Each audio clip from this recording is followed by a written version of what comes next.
My husband sneered, "You and our daughter are the assholes for watching my dash cam." I didn't answer him.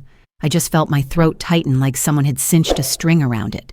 The glow from my laptop made the living room look colder than it was. It started with that glow, with my hands shaking over a cheap little USB adapter I'd found in the junk drawer, the one with spare batteries and old keys that no longer fit any lock.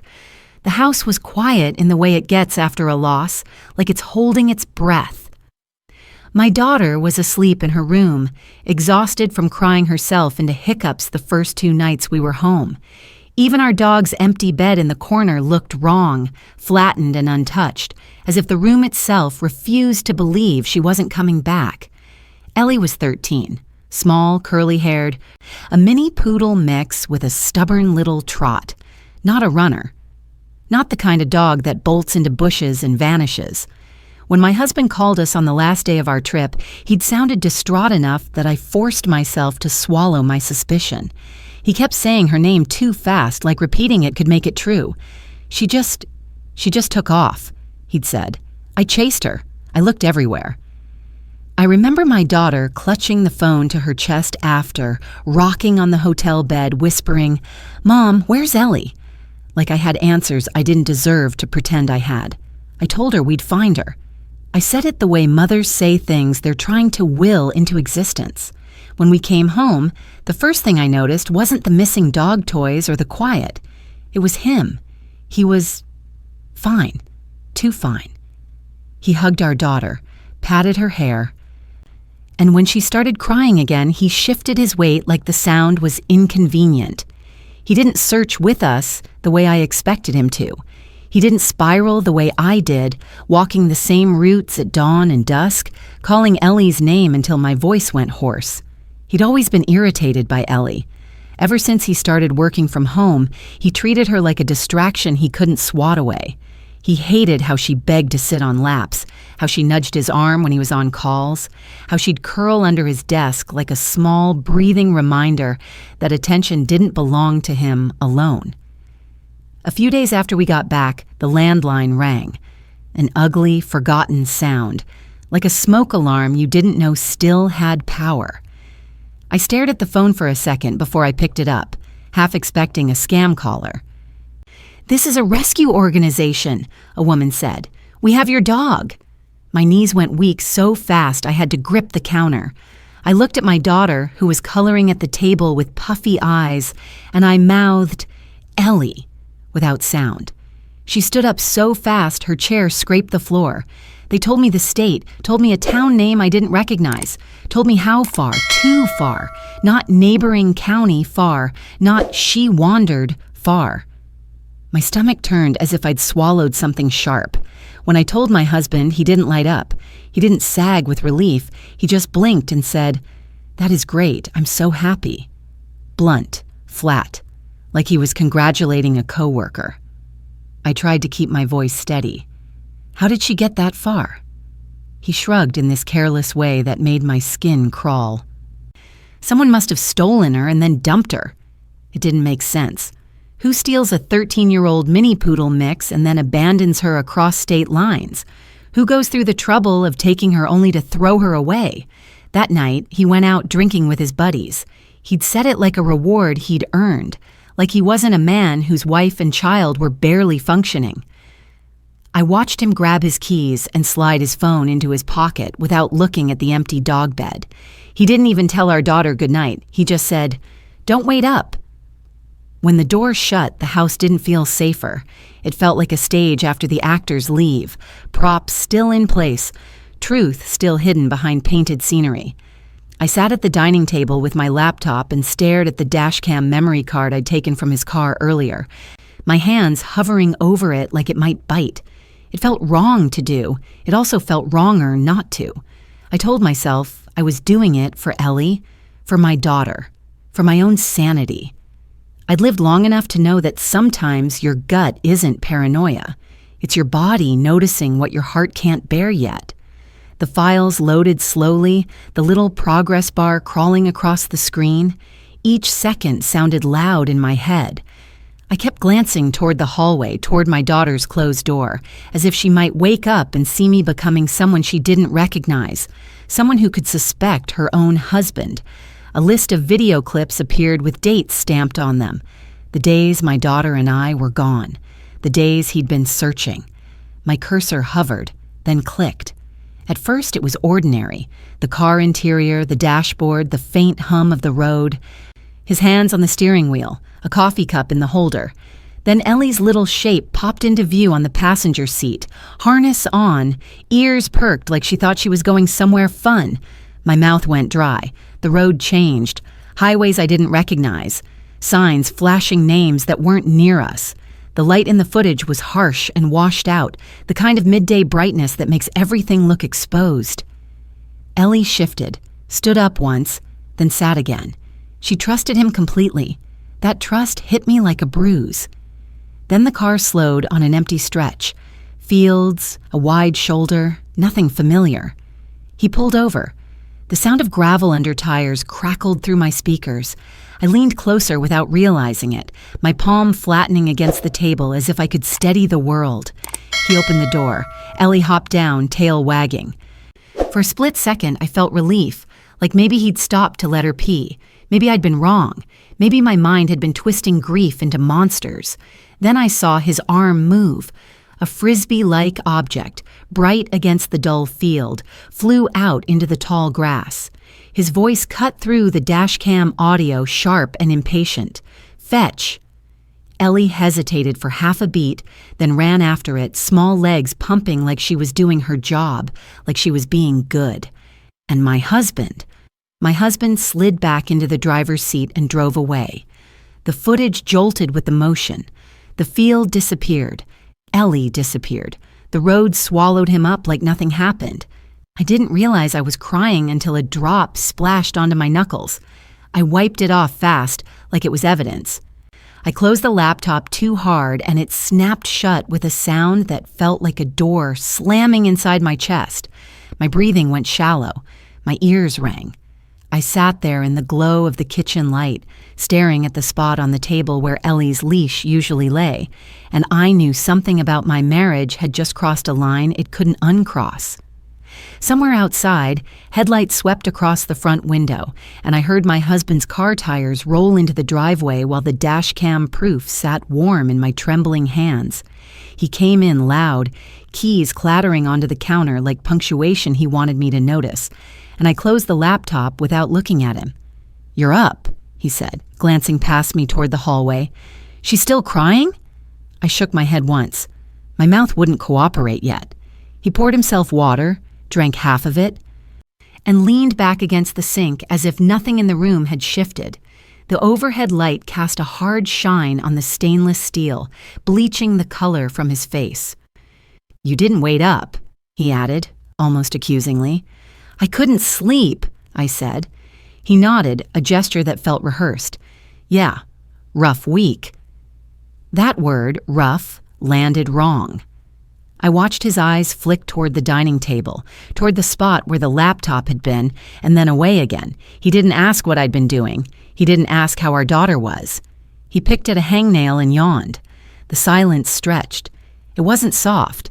It pressed.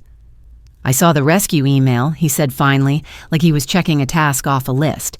"Good thing they found her." I swallowed. "We'll have to drive out there." He shrugged. "Sure, or they can ship her. Either way. Either way." As if Ellie were a package delayed in transit. When he turned to go to bed, I stayed at the table, my hands folded together so tightly my fingers ached. I didn't follow him. I didn't confront him. Not yet. My body felt like it was moving through syrup, every decision delayed by the weight of what I'd seen. The next morning, he acted offended by my quiet.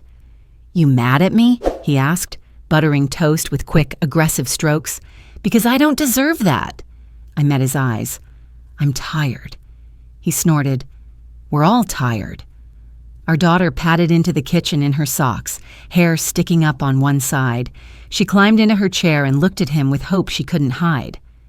"Dad, when do we get Ellie back?" He hesitated. Just a flicker. "Soon," he said, "if the rescue doesn't make it complicated." She smiled. small and relieved, and went back to her cereal. My jaw tightened until it hurt. He kissed the top of her head, a quick peck that felt like performance, then grabbed his bag. "I've got meetings all day," he said. "Don't stress me out with drama." The door closed behind him, and the house exhaled.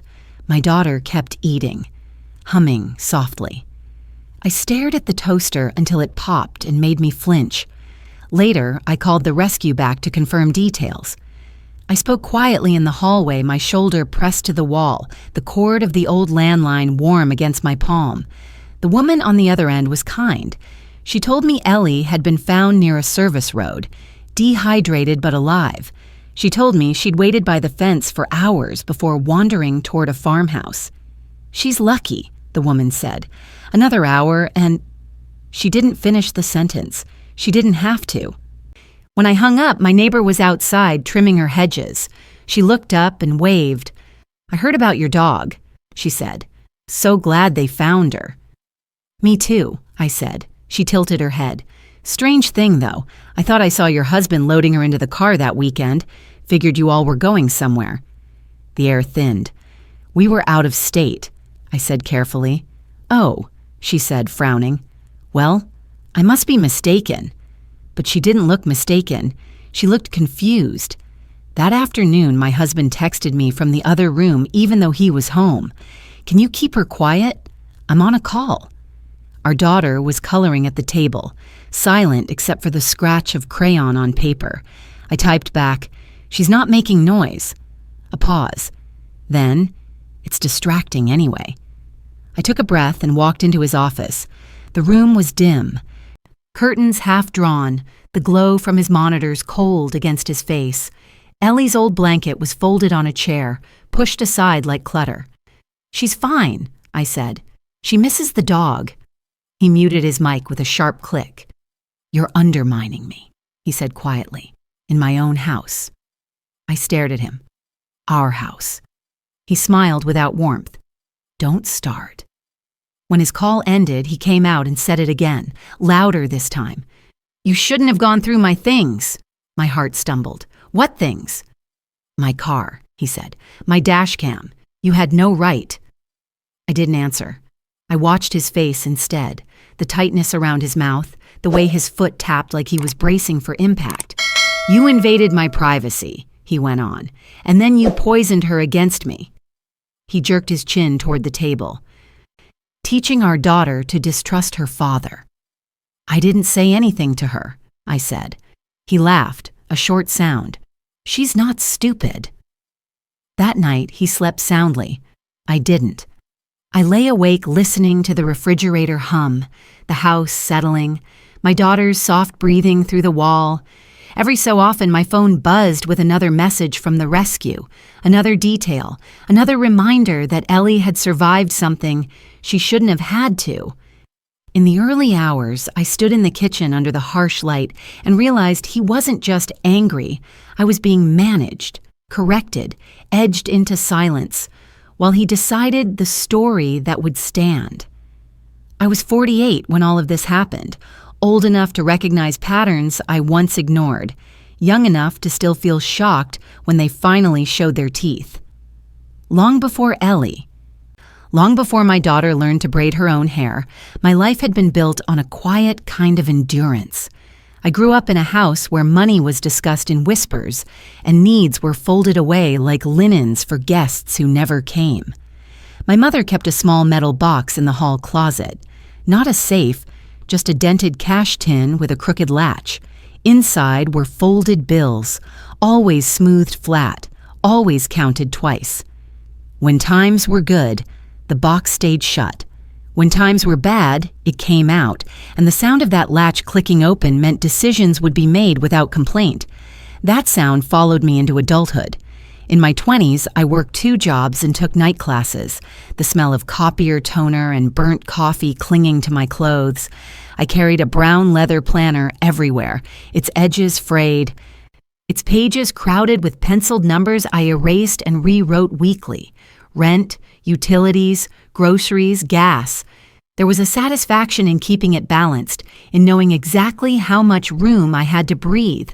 That planner became my first anchor, a quiet promise that chaos could be contained if I stayed vigilant enough. I met my husband during that season. He liked that I was organized. He said it made him feel safe.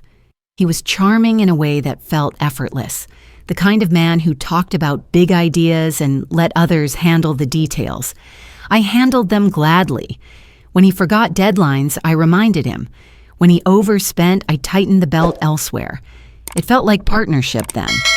When I got pregnant, the world narrowed and sharpened at the same time. Doctor visits, baby registries, the soft hum of machines during ultrasounds. I kept my planner, now swollen with appointment cards and sticky notes. I added a second anchor without realizing it, a thin envelope labeled "just in case," tucked behind the cash tin in our closet. It held emergency money I skimmed a little at a time, coins and small bills I pretended not to notice missing. It wasn't deception, it was instinct. After my daughter was born, sleep came in fragments. The house smelled of formula and clean laundry, the sound of her breathing louder than anything else. My husband worked long hours then, leaving early and coming home late, dropping his keys in the bowl by the door like punctuation marks. I learned to move quietly, to anticipate moods, to keep the house running without friction. Sacrifice didn't feel like a loss, it felt like maintenance. Ellie came into our lives during a winter that seemed determined to grind us down. She was a rescue, too, curly, underweight, eyes too big for her face. I remember holding her against my chest, feeling the rapid flutter of her heart through my coat. She fit into our routines the way water fills a glass, finding space wherever it's offered.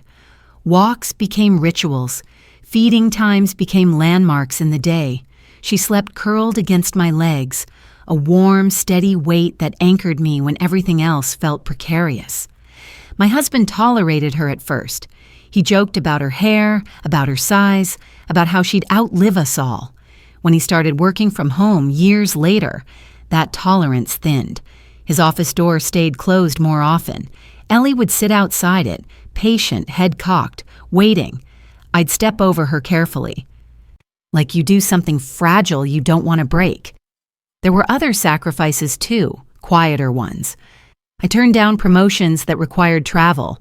I sold my car and took the bus to save money when his business faltered. I stopped replacing things unless they were truly broken. I wore the same coat for 10 winters, its lining smooth from use. Each decision felt small. Together, they formed a life. The second anchor arrived during those years as well, a slim manila folder I labeled with our daughter's name. Inside were school forms, vaccination records, drawings she'd insisted I keep. It lived in my bag, then in a drawer, then on a shelf I could reach without stretching. Whenever something felt unstable, I'd straighten that folder, align its corners, remind myself what all this was for. There were signs I missed, or chose not to name. The way my husband's patience evaporated when attention wasn't on him. The way he dismissed worries with a smile that closed conversations instead of opening them. The way silence became his favorite tool, not angry silence, just absence. He'd stop responding mid-sentence, retreat behind screens, let me fill the gaps with accommodation. I told myself this was marriage. I told myself endurance was love. After the pandemic, when the house became his office, the air changed. Meetings spilled into evenings. His desk took over the spare room, cables snaking like roots. Ellie's presence irritated him in ways he stopped hiding. "She's needy," he'd say, stepping over her bowl. "She's always begging." I adjusted. I walked Ellie earlier. I kept her toys out of sight. I learned to read the cadence of his calls and time our movements around them.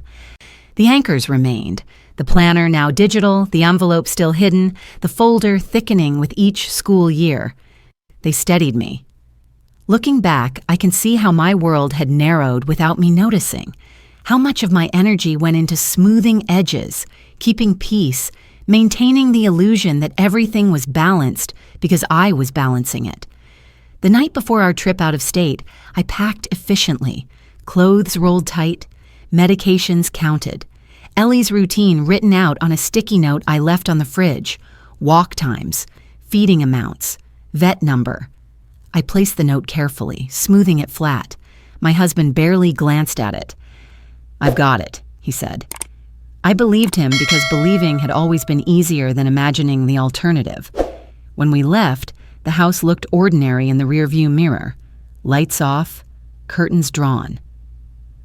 Ellie standing at the door, tail wagging, trusting.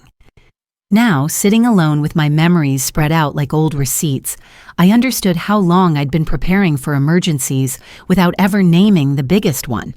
The house didn't erupt into shouting or slam doors after that. It thinned instead. Conversations shortened. Rooms felt narrower. He began moving through our days like someone rearranging furniture while insisting nothing had changed. It started small. He stopped telling me his schedule, then criticized me for not anticipating it.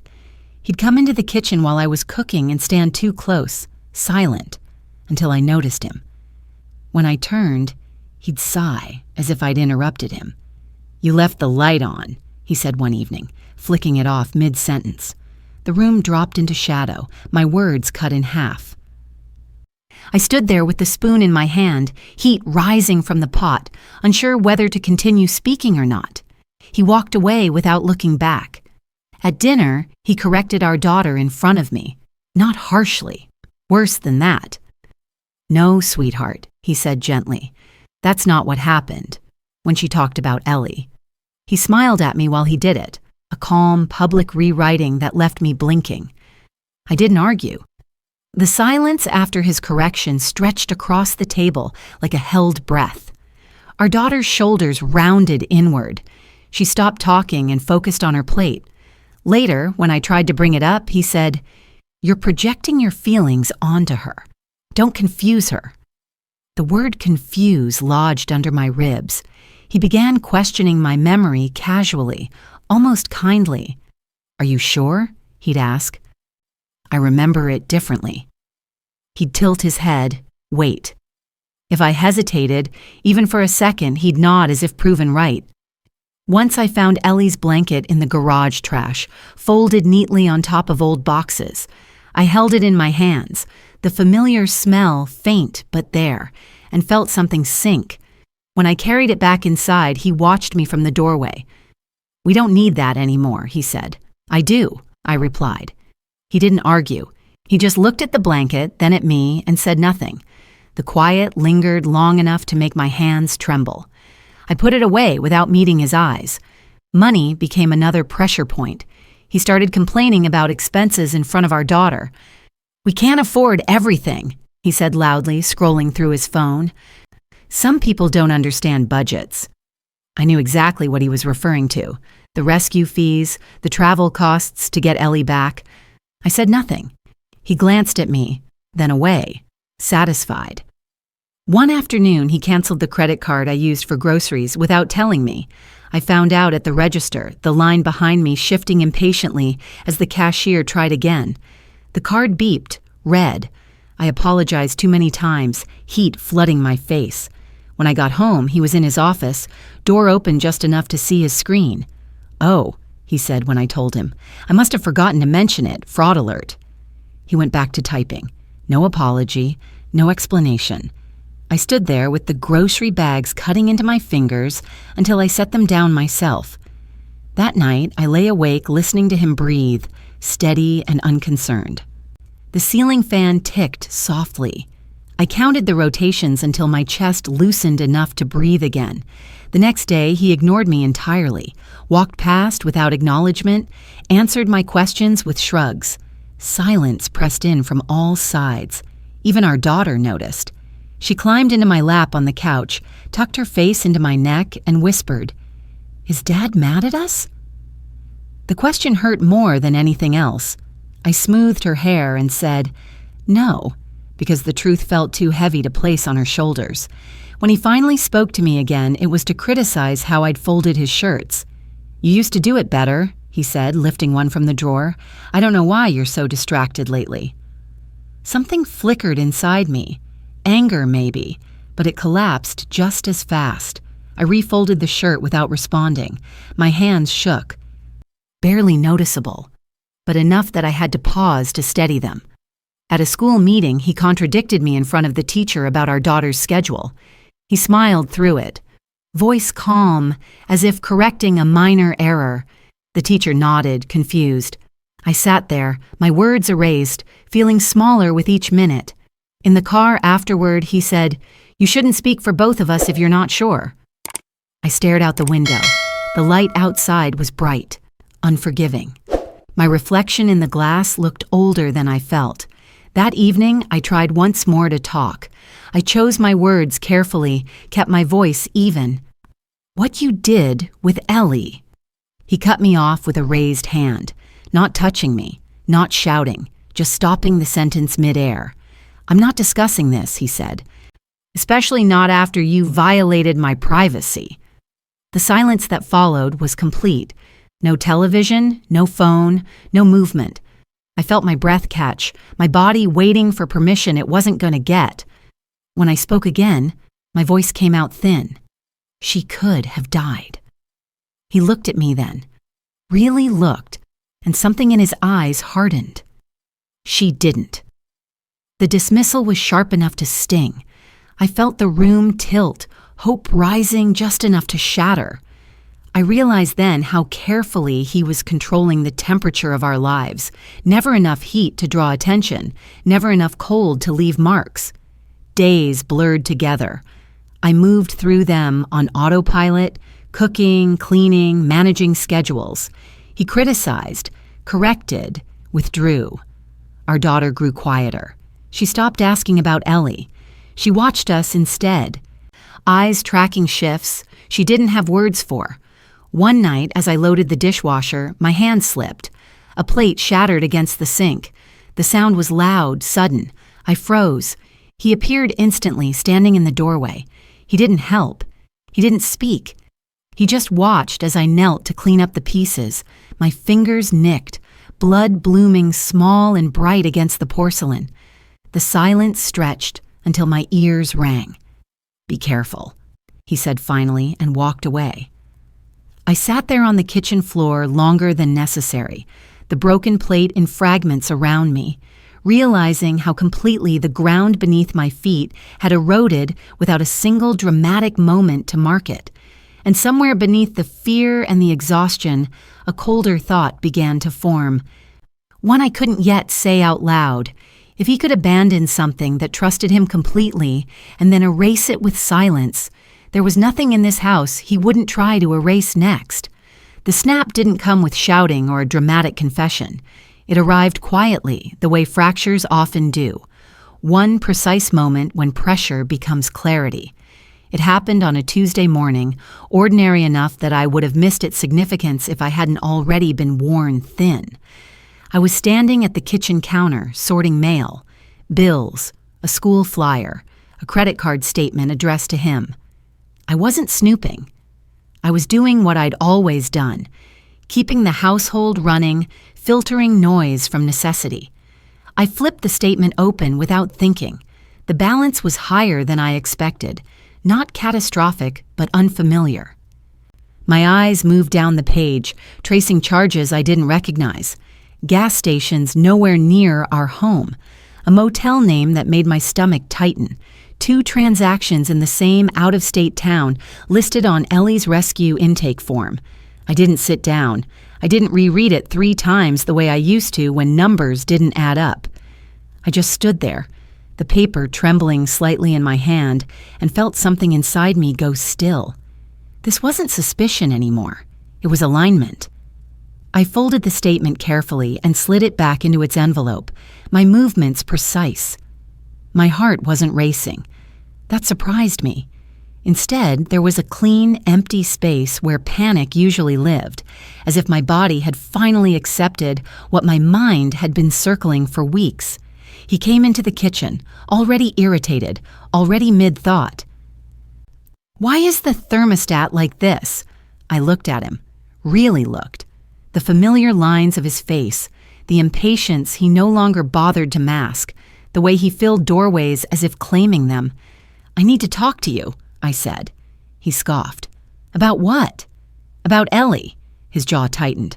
"I told you, I'm done rehashing that." I nodded once. "I'm not rehashing. That gave him pause. He waited, arms crossed, expression closed. I spoke to the rescue again, I continued. They told me exactly where she was found, the time, the condition she was in. Silence stretched between us. Not his usual weaponized absence. This one felt different. He was listening now, calculating. So? He said. So, I replied. I know you didn't lose her. His eyes flicked toward the hallway, then back to me. You're spiraling. No, I said. The word came out steady. I'm done spiraling. The shift was subtle but unmistakable. His posture changed, shoulders squared, voice sharpened. You're making accusations. I'm stating facts. He laughed then, a sound meant to belittle. Based on what? Your feelings. I didn't answer immediately. I watched his face instead, the micro expressions he couldn't quite control, the irritation, the flicker of unease. He was waiting for me to overplay my hand, to rush, to give him something to dismantle. I didn't. I'm going to bring Ellie home, I said, with or without you. He stared at me. You're not driving out of state by yourself. I am, I said. You're being irrational. I'm being precise. The room felt different after that. Not warmer, not safer, just clearer. Like fog lifting to reveal edges you'd been bumping into all along. He stepped closer, lowering his voice. You're not thinking about the consequences. I met his eyes. I am. Our daughter appeared in the doorway then, drawn by the tension she'd grown too adept at sensing. She looked between us, uncertain. Mom? She asked softly. I turned to her and my voice gentled without effort. I'm okay, I said. Go finish your homework. She hesitated, then nodded and retreated. I waited until her door closed before speaking again. You don't get to scare us into silence anymore, I said. His mouth tightened. You're overstepping. No, I replied. I'm stepping out. For a moment, he looked genuinely surprised, not angry, not dismissive, surprised, as if he'd assumed the floor would always hold. He recovered quickly. You think you can prove anything? He asked. You think anyone's going to believe you over me? I didn't answer him. I didn't need to. That night, after he went to bed, I opened my old planner for the first time in years. The physical one, tucked away in a drawer, its pages yellowed at the edges. I flipped to a blank spread and began to write. Not emotions, not questions, just dates, locations, times, small, verifiable points of truth. I moved the envelope labeled "just in case" from the closet to my bag. I took Ellie's blanket out of storage and folded it carefully, placing it where I could see it. I wasn't ready for justice yet. I knew that. But something essential had shifted. I was no longer reacting. I was preparing. And as I turned off the light and lay awake beside a man who believed control was permanent, I realized with absolute certainty that he had already underestimated how far I was willing to go once I stopped being afraid. I didn't announce what I was doing. I didn't threaten or demand. I simply began to rearrange my life in small, deliberate ways that left no marks he could point to. The first thing I did was drive to the bank on a weekday morning while he was in meetings. The lobby smelled faintly of disinfectant and carpet cleaner, neutral and forgettable. I sat across from a woman with kind eyes and asked to open an account in my own name. She didn't ask why. She just slid forms across the desk and waited. I signed carefully, my handwriting steady. When she handed me the debit card in a thin paper sleeve, I slipped it into my wallet behind my driver's license, a quiet layer of protection. At home, I started keeping my phone on silent and my thoughts quieter than that. I took screenshots instead of notes, then backed them up to a cloud account he didn't know existed. I saved emails from the rescue, receipts with dates and locations, mileage records from the car insurance app he'd forgotten about. Each item on its own meant little. Together, they formed a pattern. One evening, while he showered, his phone buzzed on the nightstand. I didn't pick it up. I didn't need to. The notification preview was enough.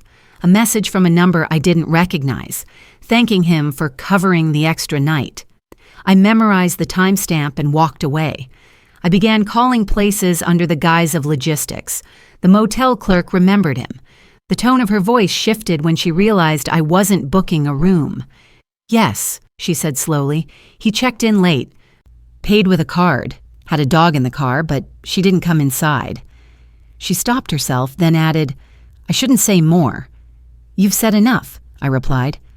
I wrote it down later, not as an accusation, just as a line in a list.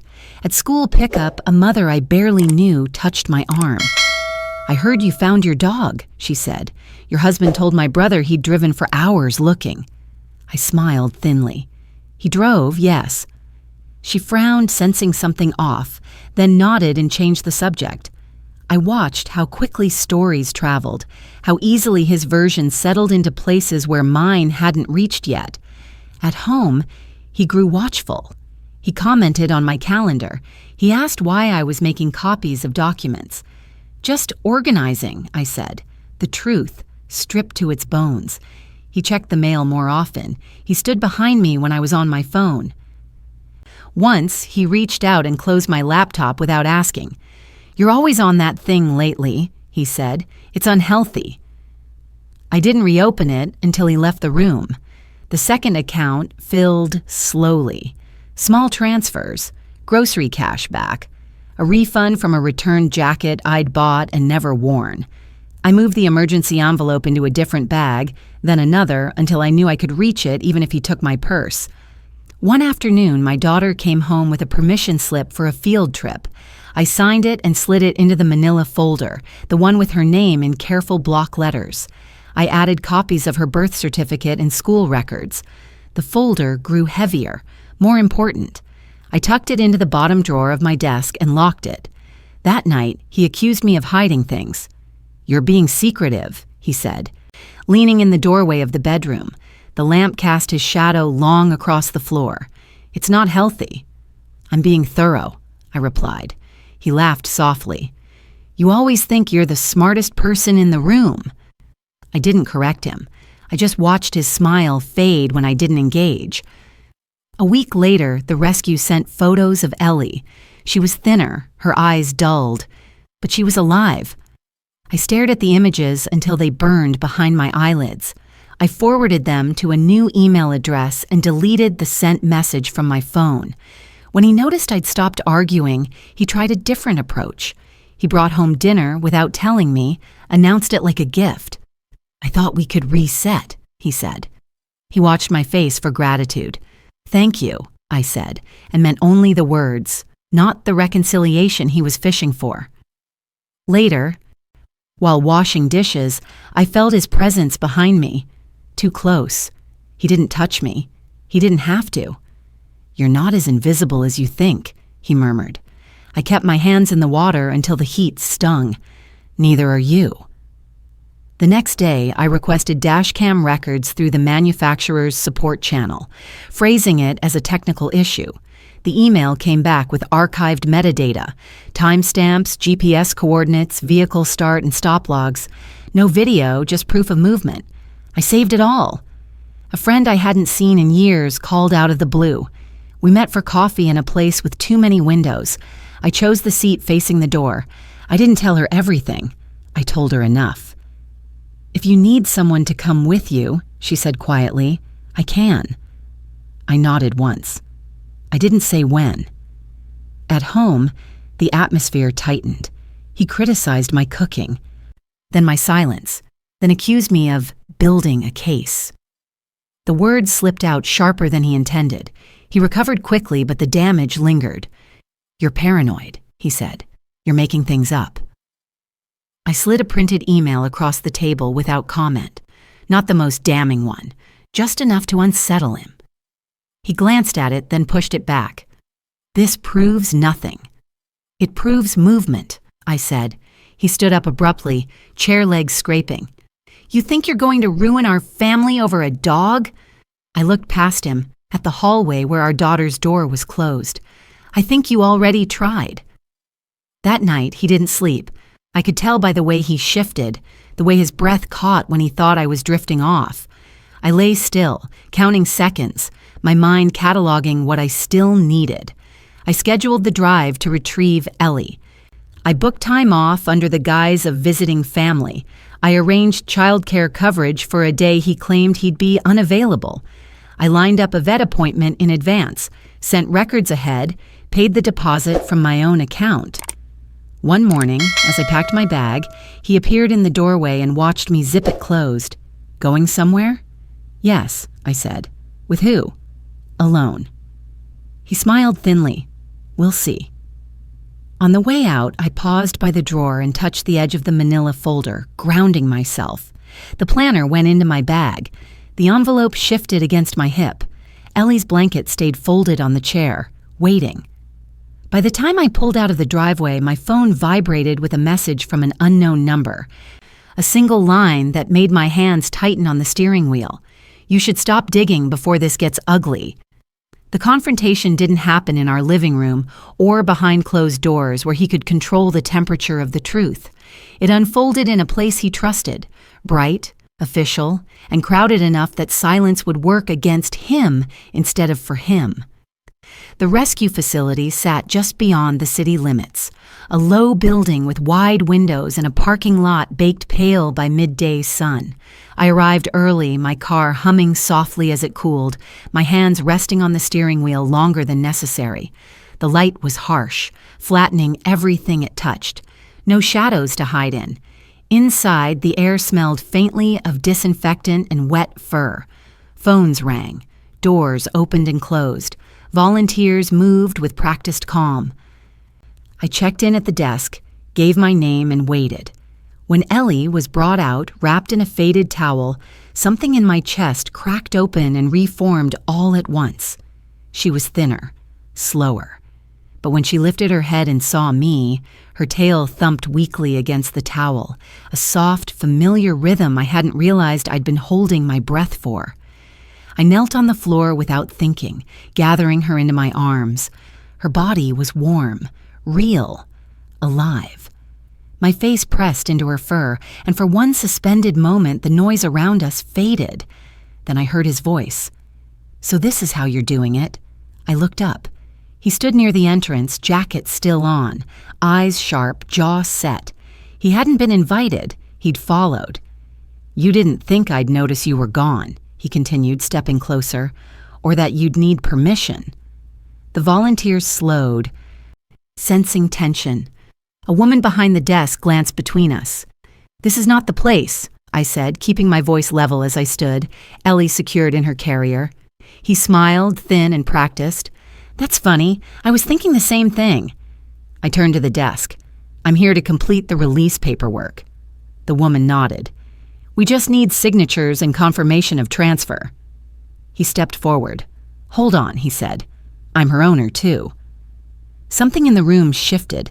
Conversations nearby faltered. The light overhead felt suddenly brighter, as if it had leaned in. The woman hesitated. "Sir, according to our records?" "I'm her husband," he said. "Anything she signs, I should be aware of." I met his eyes. "You forfeited that right." His smile slipped. "Excuse me?" "You left her," I said. Not loud, not emotional, clear. A pause fell. Uncomfortable and heavy. "That's a serious accusation," he replied, voice tightening. "Based on what?" I reached into my bag and placed my phone on the counter, screen up. I didn't unlock it yet. I didn't rush. The room seemed to hold still. "Based on location data from your dashcam," I said. "Based on credit card charges in this town on the same date Ellie was found. Based on a motel clerk who remembers you arriving late with a dog you didn't take inside." He laughed, but it came out wrong, too sharp. "You went behind my back. You violated my privacy." The woman at the desk straightened. "Sir, if there's a dispute—" "There is," I said, "and I have documentation." I slid printed pages across the counter, GPS coordinates, timestamps, transaction records. I didn't label them. I didn't explain them. I let the facts exist. His eyes flicked down, then back up. "This is circumstantial." "Then explain the video," I said. Silence hit like a dropped object, heavy, audible. The volunteer behind us sucked in a breath. Someone else murmured, "Oh." He stared at me, searching for a crack. "You don't have that." "I do," I replied. "You wouldn't dare." I unlocked my phone and turned it so the screen faced the desk, not him. The dashcam clip began to play, the audio low but unmistakable. Gravel, wind. His voice, impatient, familiar, saying a single word, "Fetch." Ellie's small shape darted into the field. The car door closed. The engine revved. The room froze. Someone behind me whispered, "Oh my God." He lunged for the phone. I stepped back. "Turn that off," he snapped. "This is a misunderstanding." "No," I said. "It's abandonment." The woman at the desk didn't hesitate anymore. She picked up the phone and paused the video. "Sir," she said, cool and firm, "we will be reporting this." "You can't," he said, panic edging into his voice. "She stole that footage." I felt Ellie shift inside her carrier, a soft rustle grounding me. "I accessed shared property," I said, "and preserved evidence." He turned on me then, anger blazing through the cracks. "You planned this?" "Yes," I said. The word landed like a gavel. He looked around, realizing too late how many eyes were on him, how many phones were out, how public this had become. "You're trying to ruin me," he hissed. "You did that yourself," I replied. The woman slid the paperwork toward me. "We'll proceed with the release to you alone," she said, "and we'll be contacting animal control." He opened his mouth, then closed it. No sound came out. I signed my name, my hand steady. When I lifted the carrier, Ellie's eyes met mine through the mesh. I brushed my fingers against it, a silent promise. As I turned to leave, he stepped into my path one last time. His voice dropped, desperate now. "You think this ends here?" I looked at him, really looked, and saw what he'd been hiding behind control and silence. Fear, exposure, the loss of narrative. "It ends with the truth," I said. "Whatever comes after that is on you." I walked past him into the sunlight, the brightness almost blinding after the dim tension inside. Behind me, voices rose, questions, instructions, consequences unfolding without my participation. In the parking lot, I placed Ellie gently into the passenger seat and closed the door. As I stepped back, my phone buzzed once more in my pocket, then went still, and I knew, without needing to look, that the power he'd wielded so casually was already slipping from his grasp. The quiet afterward felt unreal, like stepping out of a storm into air that hasn't decided what to do yet. The drive home was slow. I kept one hand on the steering wheel and one resting on the carrier beside me, my fingers tracing the familiar rhythm of Ellie's breathing through the mesh. The sun dipped low, softening the light, turning the road ahead pale gold. Not warm exactly, just gentle enough not to hurt. At the first stoplight, I realized my shoulders weren't up around my ears anymore. Ellie slept most of the way, exhausted in a way that went beyond age. When she shifted, I spoke to her quietly, the way I used to during late-night walks years ago. She didn't need reassurance so much as presence. I understood that now. When we pulled into the driveway, the house looked smaller than it used to. Not threatening, not dominant, just a structure holding rooms that had carried too much silence. I carried Ellie inside and set her down carefully on the living room rug. She stood there for a moment, uncertain, then took a few tentative steps and lowered herself onto her blanket. The same blanket he'd tried to throw away. I sat on the floor beside her until she slept again. He didn't come home that night. I didn't ask where he was. My phone stayed face down on the counter, quiet by choice this time. I made my daughter dinner, helped her with homework, listened to her chatter return in cautious bursts. When she saw Ellie, really saw her, she froze, then dropped her backpack and ran forward, stopping herself at the last second like she was afraid to hope too hard. "She's back?" she whispered. "Yes," I said. She knelt beside me and touched Ellie's ear gently, reverently. "She looks tired." So do we, I replied. We went to bed early. The house settled differently without him in it. The sounds were familiar again, the hum of the fridge, the tick of the hallway clock, the soft creak of the floor as I moved. Silence this time wasn't a weapon. It was space. The following weeks unfolded without drama. That surprised me most. Animal control called, then a lawyer, then another call I forwarded without listening to. I responded when necessary, brief and factual. I didn't explain myself to people who'd already decided who he was. I didn't need to. He tried, once, to reclaim the story. A message sent late at night, full of accusations and self-pity. I read it once, saved it, and didn't reply. Boundaries, I learned, didn't require performance. They required consistency. Money stabilized. The separate account did its quiet work. Groceries bought without embarrassment.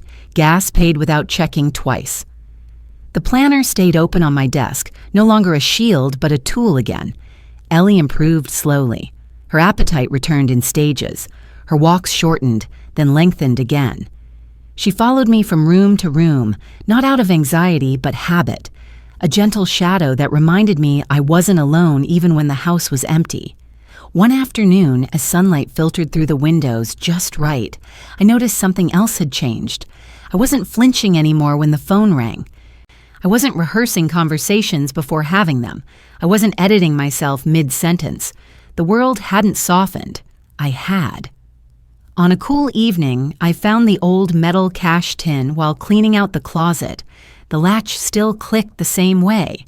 Inside were a few folded bills I'd forgotten about, edges worn from years of being smoothed flat. I held them for a moment, then placed them back and closed the lid gently. Some things no longer needed to be opened. That night, I sat on the couch with Ellie's blanket folded over my lap, my daughter asleep down the hall, the house lit by a single lamp instead of harsh overhead light. The blanket no longer felt like evidence of loss. It felt like continuity. I thought about how long I'd survived by preparing for emergencies I hoped would never come, how endurance had shaped me, narrowed me, kept me functional at the cost of being visible.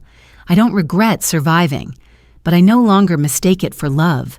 If my story stayed with you, maybe it's because you recognize something familiar, the way silence can be used, the way truth waits patiently until you're ready to hold it. The blanket I once clung to in fear now rests easily on my lap, no longer proof of pain but a reminder that I protected what mattered when it counted. If you've carried something like that, too, you don't have to explain it here, but you can share it if you want, and I'll understand.